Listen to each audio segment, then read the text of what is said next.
Well,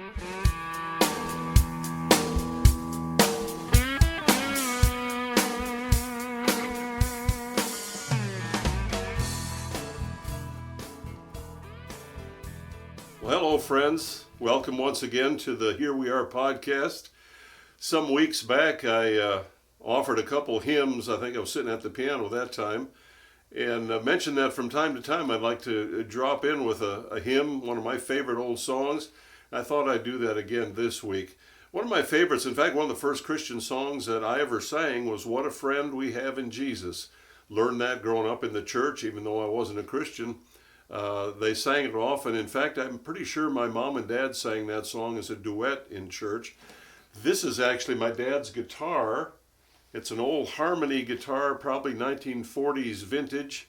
This is the guitar I learned to play on when I was a young man, a boy, and still have it. And I'm so proud of this guitar. And I thought doing this older song and me, an older guy with an older guitar, it just all seemed to fit. I wanted to read the story behind the song of What a Friend We Have in Jesus. Joseph Scriven watched in shock as the body of his fiancée was pulled from the lake. Their wedding had been planned for the next day. Reeling from the tragedy, he made up his mind to immigrate to America. Packing up his belongings in Dublin, Ireland, he sailed for Canada, leaving his mother behind. He was about 25 years old. 10 years later, in 1855, he received word that his mother was facing a crisis. Joseph wrote this poem and sent it to her.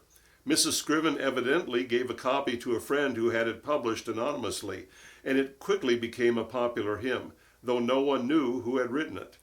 Meanwhile, Joseph fell in love again, but tragedy struck a second time when his bride, Eliza Catherine Roach, contracted tuberculosis and died in 1860 before their wedding could take place. To escape his sorrow, Joseph poured himself into ministry, doing charity work for the Plymouth Brethren and preaching among the Baptists. He lived a simple, obscure life in Port Hope, Canada, cutting firewood for widows, giving away his clothes and money to show those in need that he cared. He was described as a man of short stature with iron gray hair, close-cropped beard, and light blue eyes that sparkled when he talked.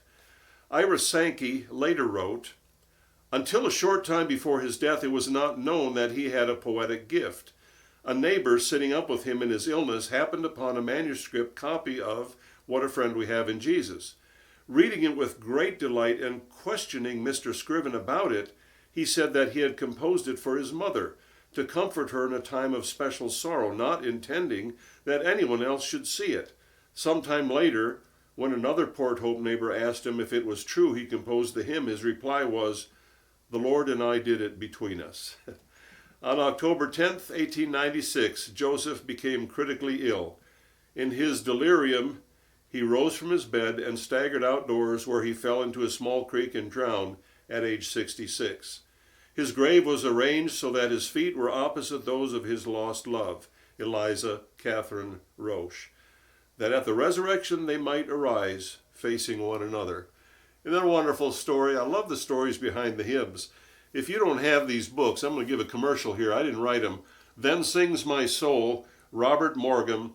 There's two editions of this, a number one and a number two edition. And it's all these wonderful hymns and the stories behind the hymns. And I just love it. And I wanted to read that story to you, and I think I'll do that from time to time before I sing the song, What a Friend We Have in Jesus. Well, my East Texas allergies are killing me, but we're going to take a run at this anyway. What a friend we have in Jesus, all our sins and griefs to bear. What a privilege to carry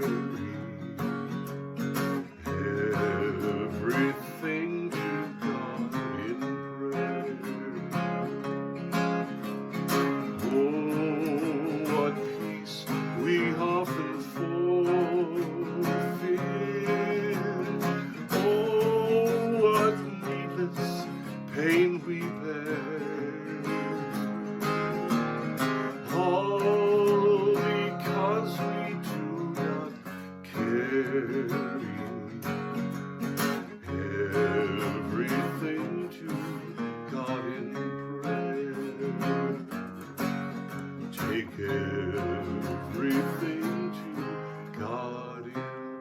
prayer.